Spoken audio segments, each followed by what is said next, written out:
Hello dear students, how are you? Once again you are welcome to your own YouTube channel Career Launcher Academy. Today we will discuss a chapter of 11th class and the name of the chapter is Silk Road, written by Nick Middleton. In this chapter the author describes about his journey to Mount Kailash. Mount Kailash के जो journey है वहाँ के बारे में यहाँ पर author बता रहा है and he is a prize winner author and he works teaches and talks about environmental issues environmental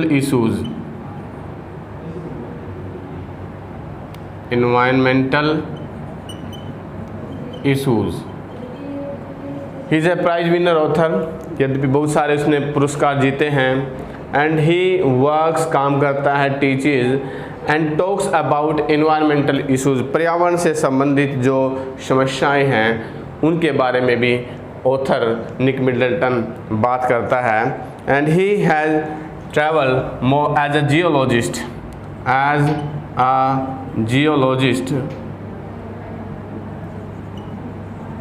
he has traveled more than 15 countries. तो 50 से ज़्यादा देशों को उसने ट्रैवल किया है, उनकी यात्राएं की है and in this chapter he has written 7 books on his journeys. अपनी जो जर्नी है उससे संबंधित उसने लगभग 7 किताबें लिखी हैं उसकी यात्राओं से संबंधित. तो यहाँ पर जो सिल्क रोड में ऑथर है निक मिडल्टन वो बता रहा है माउंट कैलाश की यात्रा के बारे में.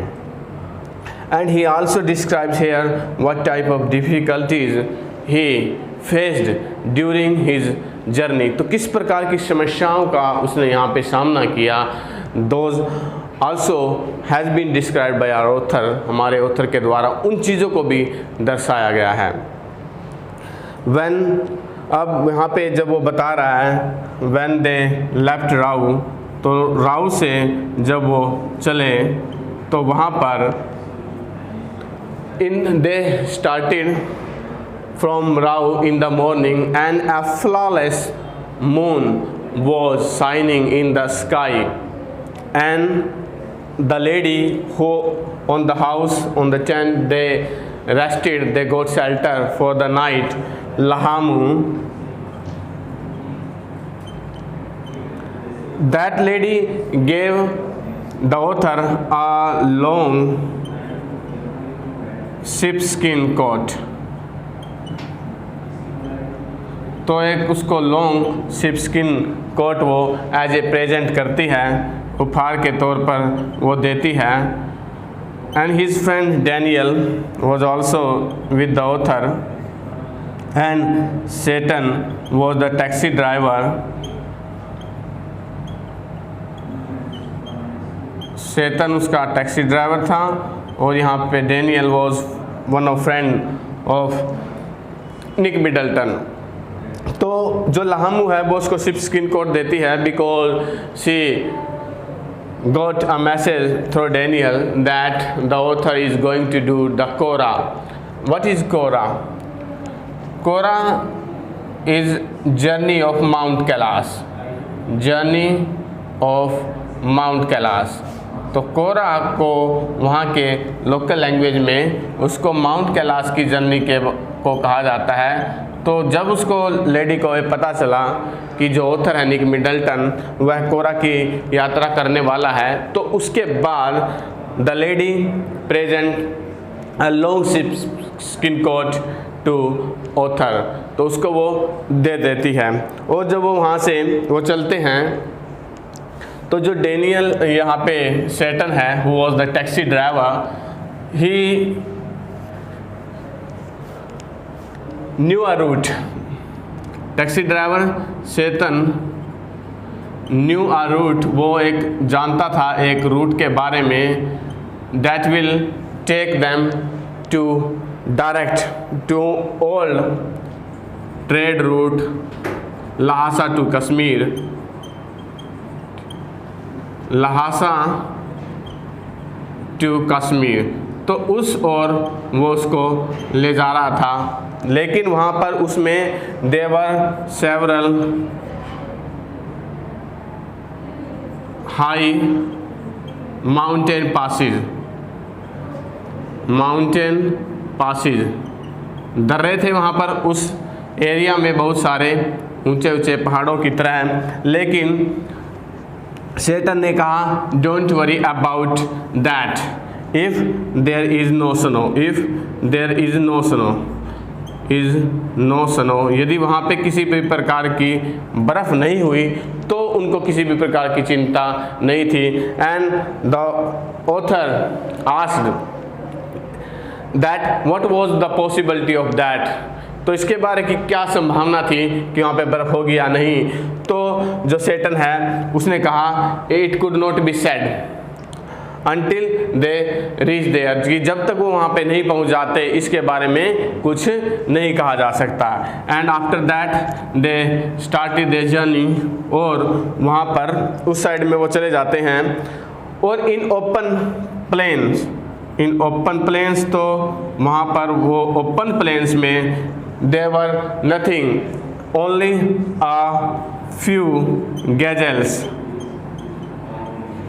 गैजल्स वर निबलिंग, तो वहाँ पर कुछ जो गैजल्स थी वो निबलिंग कर रही थी। आफ्टर सम टाइम दे सा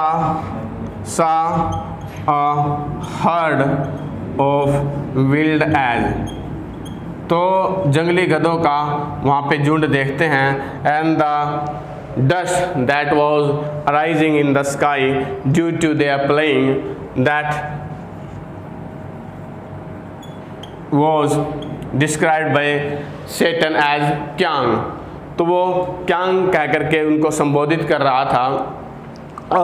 अब जो वहाँ पे विल्ड एज का जो समूह था, दे वर इन टाइट फॉर्मेशन, बिल्कुल वो टाइट फॉर्मेशन में थे। And they come against the vehicle, तो उनके सामने व्हीकल के सामने भी आ जाते थे बीच बीच में।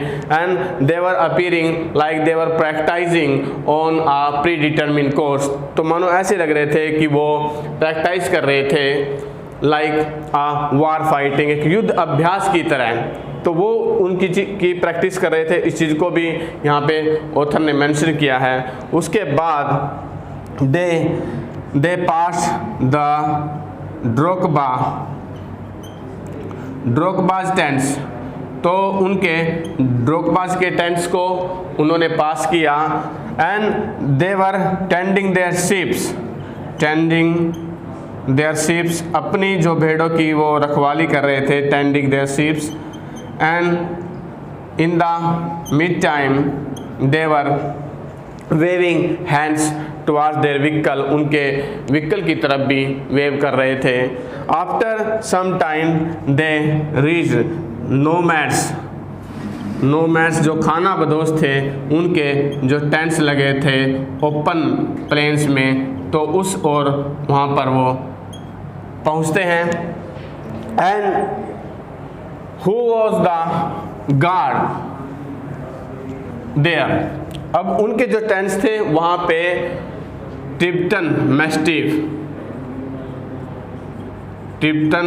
Mastiff were protecting their tents, तो जो तिब्बतन मैस्टिफ थे, तिब्बती मैस्टिफ की जो नस्ल के स्पीसीज के जो डॉग्स थे, वो उनको टेंड कर रहे थे, केयर कर रहे थे। And when they realize they're approaching time, जैसे उनको पता चला डॉग्स को, they raise their hands towards the vehicle, raise their hands, तो उन्होंने अपने जो सिर थे वो उठा लिए थे। एंड दे स्टार्टिंग बार्किंग, उन्होंने भौंकना शुरू कर दिया था। And usually they wore red collar and barked with barked with heavy jaw, heavy jaw, तो बड़े ही भारी जो जबड़े के साथ वो बार्क कर रहे थे। और they were not feared of the vehicle and they come directly in the straight of the way, तो बीच में एकदम से सीधे ही व्हीकल के सामने आ जाते। और जो शैतान था he was trying directly turn, तो उसको एकदम से सीधा ही मोड़ लेना पड़ता था उनके व्हीकल के आने की वजह से। एंड दीज फिरोशियस डॉग्स, जो ये फिरोशियस डॉग्स थे, बिल्कुल भयानक जो डॉग्स थे, they were not terrified of the vehicle, नहीं डर रहे थे। तो अब उसकी चीज़ के बारे में सोच रहा था author, and also explain here why these mastiff dogs became popular as a hunting dog in Chinese imperial courts. Hunting dogs as in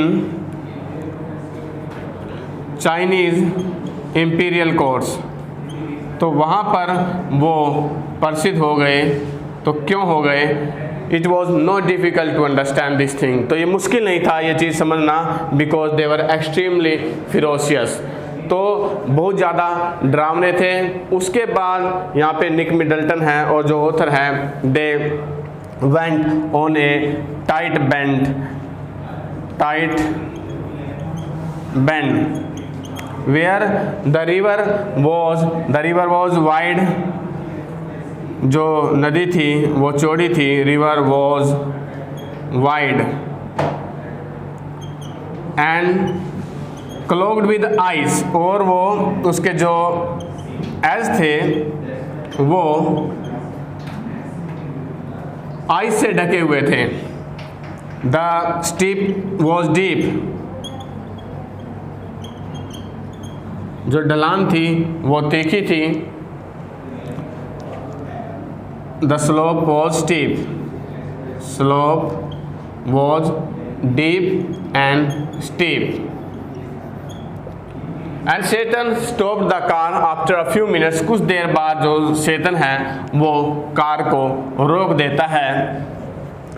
because on the way a swathe of white ice expanded up to 15 metre, लगभग 15 metre तक वो सफ़ेद पट्टी बर्फ़ की वो फैली हुई थी ऑन द ट्रेल, रास्ते के ऊपर। तो it was difficult for them to cross that trail and Daniel also got out of the vehicle, और जो बीच बीच में शैतान था, he was slither and feeling with his feet how sturdy was the ice layer, how sturdy the ice layer was। इस चीज़ को वो यहाँ पे देखता है कि कितनी जो कठोर थी वो बर्फ़ की सतह थी, और वो अब देवर अबव सी लेवल 5215 मीटर, तो लगभग इतनी मीटर वो समुद्र तल से ऊपर पहुंच गए थे। तो उसके बाद जो डेनियल है वो कहता है दैट द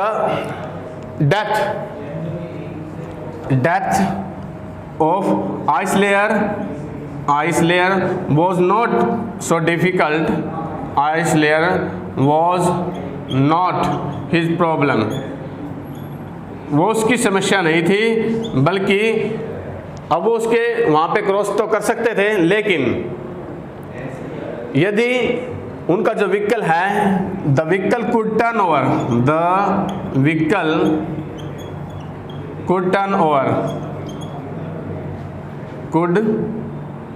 ओवर, तो जो व्हीकल था वो पलटी खा सकता था, उनकी कार टर्न कर सकती थी। And they fling handful of handful of dirt on the trail. तो रास्ते के ऊपर वो कुछ मिट्टी डाल देते हैं. Both of them Daniel and the writer also joint Tsetan. तो वो दोनों भी उसको सेटन को ज्वाइन करते हैं और उसके ऊपर बर्फ के ऊपर मिट्टी डाल देते हैं. और they get out of the vehicle to make the vehicle lighten and after that Tsetan drove slowly the vehicle on the other side of the trail. तो दूसरी साइड में वहाँ पर ले जाता है. कुछ दूर चलने के बाद they again Tsetan again stopped the vehicle again stop the car. तो दोबारा से वो सेटन है वो स्टॉप कर लेता है कार को. Stop the car. तो दोबारा से वो उसको रोक लेता है. तो अब की बार that he also told that it was bad कि ये वो रास्ता बुरा है. लेकिन यहाँ पर he did not try on other side. दूसरी साइड में वहाँ पर जाने के लिए कोशिश नहीं करता है और वो slowly took the vehicle. The vehicle was lurching. वो हिचकोले खा रहा था लेकिन धीरे धीरे करके जो सेतन है वो उस व्हीकल को दूसरी साइड पर वो ले जाता है. थोड़ी देर बाद जो they went on old trade route Lhasa to Kashmir. तो लहासा टू कश्मीर जो ओल्ड ट्रेड रूट था वहाँ पर पहुँच जाते हैं. और जो डैनियल है who wanted to went back to Lhasa जो लहासा जाना चाहता था ही गॉट अ ट्रक. तो उसको एक ट्रक की सवारी मिल जाती है और वो वापस लौट जाता है. थोड़ी देर बाद दोनों वहाँ पर एक there were two punctures in quick succession. जल्दी से दो पंचर हो जाते हैं. And Tsetan had left no spare tyre so he wanted to fix those tyres. And in that time the author Daniel had to take coffee. उसको वहाँ पे coffee लेनी पड़ती है इन अ कैफ़े इन होर. तो होर जो क्षेत्र था वहाँ पर वो लेता है. The cafe was made badly with painted concrete. तो उससे बना हुआ था. And only one scene that could make the author comfortable was that there was a window. From that window he could view the lake. वहाँ से वो झील का नज़ारा देख सकता था. That was the only thing. And after some time Setan joined the author. कुछ देर बाद दोबारा से जो सेटन है वो ऑथर को ज्वाइन करता है. अब वो दूसरी साइड में वहाँ पर पहुँच जाते हैं जो दर्रे के. तो वहाँ पर जो हाइट थी उनकी वो लगभग 510 मीटर थी. उसके बाद वो जो महसूस करता है his head was throbbing and he gulped some drinks of water from his bottle. तो ताकि उसको कुछ रैपिड जो एक्सेंट हो रही थी ऊंची चढ़ाई हो रही थी उससे कुछ आराम मिल जाए. उसके बाद जो यहाँ पर ऑथर है वो नाइट के टाइम वहाँ से चलते हैं और दे रीच टू दारचेन. तो दारचेन में वो ठहरते हैं एट अ गेस्ट हाउस. तो गेस्ट हाउस में वो ठहरते हैं. तो जो निक मिडल्टन है ऑथर है he got cold. He stuck with cold. तो उसको कोल्ड हो जाती है. And he also explain here that he could not cured with her herbal tea. उसकी हर्बल टी से वो सही नहीं हुआ था. लेकिन जो वहाँ का जो होर का जो रबिश था कचरा था उसकी वजह से once again his cold setup. तो उसकी दोबारा से उसको ठंड महसूस होती है. और जैसे ही जो ऑथर है he was trying to sleep. जैसे ही वो लौटने की कोशिश करता द नोस्ट्रिल पैसेज ब्लॉक्ड. जो उसका नासिका द्वार था वो ब्लॉक हो जाता. तो he had to sit by propping the wall. तो प्रोपिंग करके, सहारा लेकर के, प्रोपिंग द वॉल, उसको बैठना पड़ता। और थोड़ी देर बाद जैसे ही वो बैठता तो महसूस होता, उसको रिलैक्स महसूस होता, उसका जो नासिका द्वार था, निसूस थे, वो ओपन हो जाते। लेकिन जैसे ही दोबारा वो उनको सोने का प्रयत्न करता, लेटने का प्रयत्न करता, दोबारा से उसको वहाँ पे एक्वार्ड फील होता, ठीक महसूस नहीं करता। He didn't felt relaxed. तो उसने ऐसा महसूस किया कि यदि मैं लेट गया तो शायद दोबारा से कभी नहीं उठ पाऊंगा। यद्यपि वहाँ पे जो हॉर में था, वहाँ पे भी उसको नॉक्टर्नल जो डिस्टरबेंस थी, नासिका द्वार संबंधी जो परेशानियाँ थी, वो उनको फेस कर रहा था। लेकिन यहाँ पर जो एरिया था वो सी लेवल, समुद्र तल से और भी थोड़ा यहाँ पे नीचे था, उस लेवल पर नहीं था। लेकिन फिर भी जो ऑथर है उसको यहाँ पर जो सोने संबंधी दिक्कत महसूस हो रही थी। जो नेक्स्ट डे जो चेतन है वो उसको दार्चेन मेडिकल कॉलेज में ले जाता है। Darchen medical college looked like a monastery, looked like a monastery. तो एक मठ की भांति वो दिख रहा था दार्चेन मेडिकल कॉलेज।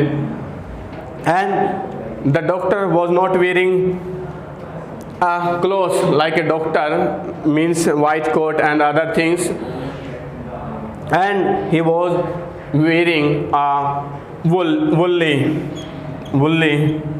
clothes। तो woolly clothes वो पहने हुए था। तो बाद में जब ऑथर ने उसको बताया अबाउट हिज स्लीपलेस सिम्टम्स, नींद न आने के जो सिम्टम्स थे उनके बारे में वो उसने ऑथर को बताया।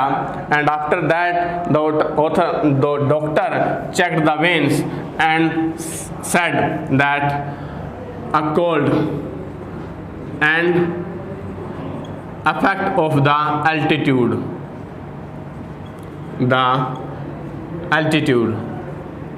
तो हाइट की वजह से जो उसके ऊपर ये महसूस हो रहा था, एक तो उसको ठंड लग गई थी और जो ऊंचाई की वजह से वो उसके ऊपर प्रभाव पड़ रहा था।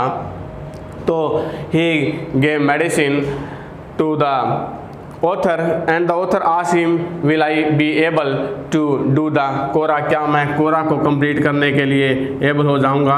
तो उसने कहा definitely you will get recover soon, तो तुम जल्दी ही ठीक हो जाओगे, ऐसा डॉक्टर ने कहा। उसके बाद the author took out of the medical college taking 15 screws of brown envelopes, in those were the medicine, and the medicine that he took was the same that was like the breakfast time and lunch time। जो lunch time और breakfast time की जो medicine थी वो लगभग same थी।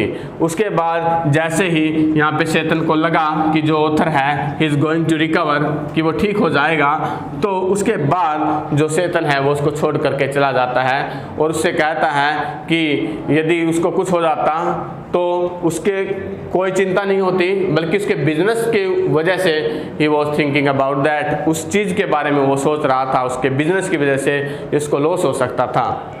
अब चेतन के चले जाने के बाद अब जैसे उसने मेडिसिन ली और अब जो यहाँ पे हॉर था, ये दार्चेन था, वो एरिया अब उसको इतना ज़्यादा हॉरिबल महसूस नहीं हो रहा था आफ्टर अ गुड स्लीप, एक अच्छी नींद के बाद।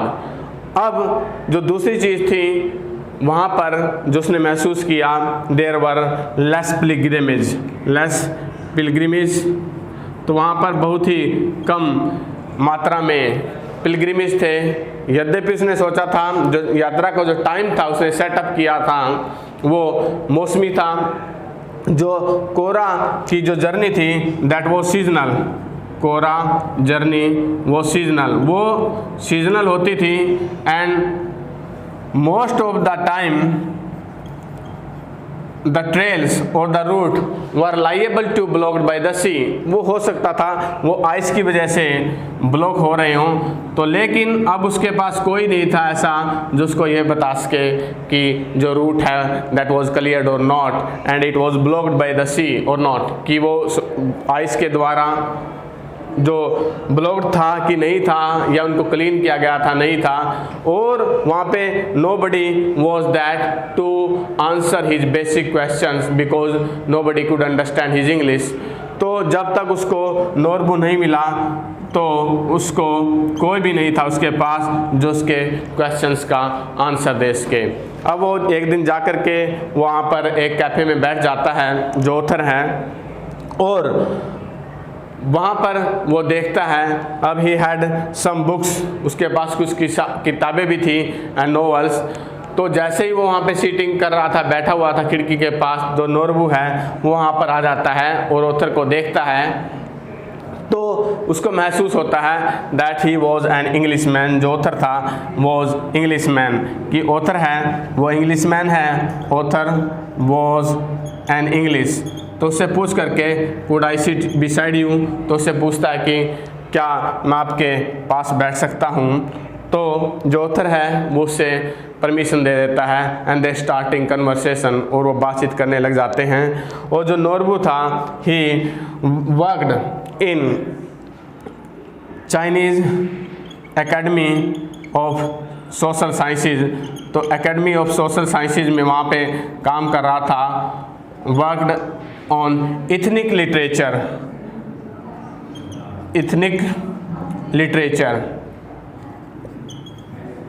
इंस्टीट्यूट ऑफ इथनिक लिटरेचर, तो वहाँ पर वो काम कर रहा था। He was writing about the journey of कोरा, वो लिख तो रहा था लेकिन उसने स्वयं, नोरबू ने, he had not done the journey of कोरा, उसने स्वयं जो कोरा की यात्रा नहीं की थी। और अब जो author was extremely happy that he find a man, कि उसको भी नोरबू जैसा व्यक्ति मिल गया जो उसको की यात्रा करनी थी। और जैसे ही उसने पूछा नोरबू ने ऑथर से, तो उसने भी बताया कि वो भी यहाँ पे कोरा की यात्रा करने आया है। तो नोरबू वॉज आल्सो हैप्पी, वो भी बड़ा खुश हुआ कि then they got a group, कि वो एक they could make a group, कि वो एक यहाँ पे ग्रुप दल बना सकते हैं। लेकिन जो यहाँ पे ऑथर है निक मिडल्टन, उसकी जो हैप्पीनेस है वो थोड़ी कम हो जाती है जब उसको पता चलता है कि जो नोरबू है वो भी आल्सो इल इक्विप्ड, वो भी इल इक्विप्ड है। तो इल इक्विप्ड था वो भी, यानी कि उसके पास भी बहुत ज़्यादा सामान नहीं था जिसकी वजह से वो अपनी यात्रा कर सके। अब दोनों के पास जो सामान था वो बहुत कम था, लेकिन जो यहाँ पे नोरबू था वो इंथुजियास्टिक था, बहुत ही उसके अंदर हौसला था। और यद्यपि ऑथर ने ये सोचा था कि जो वह कोरा की यात्रा है वो डिवाउट फॉलोअर्स, जो बहुत ही श्रद्धालु फॉलोअर्स होंगे, उनके साथ वो यहाँ पर यात्रा करेगा। लेकिन अब इस समय उसको महसूस हो रहा है कि जो नोरबू है he could be turn out an ideal companion, तो वो शायद एक आदर्श साथी संभव हो सकता था उसके लिए। और जो लगेज से संबंधित जो प्रॉब्लम थी उसके लिए नोरबू ने उसको सजेस्ट किया दे कुड हायर ए याक, वो एक याक ले सकते हैं। और दूसरा यहाँ पर he was quite healthy, Norbu was quite healthy and he could not do the कोरा हिमसेल्फ अलोन, अकेले वो स्वयं उसकी यात्रा नहीं कर सकता था, इसलिए वो दोनों मिलकर के उस यात्रा को कर सकते थे। तो दोनों ने ग्रुप बनाया और दे स्टार्टेड देयर जर्नी, उन्होंने अपनी यात्रा शुरू कर दी। तो देखते हम इस लेसन के द्वारा जो निक मिडल्टन है उसने सिल्क रोड के बारे में यहाँ पे उसकी इम्पोर्टेंस को बताया है, और जो कैलाश मानसरोवर की यात्रा है कोरा उसके बारे में भी एक्सप्लेन किया है, और जो विभिन्न प्रकार की जो problem he faced during his journey that was also explained by the author in this lesson, वो सारी चीज़ें भी यहाँ पर बताई गई हैं। तो आशा है आपका जो आज की जो लेसन की समरी है वो अच्छी प्रकार से समझ में आई होगी। तो आप हमारी वीडियो को शेयर करें, लाइक करें और channel the career launchers academy को सब्सक्राइब करें। Thank you, have a nice day.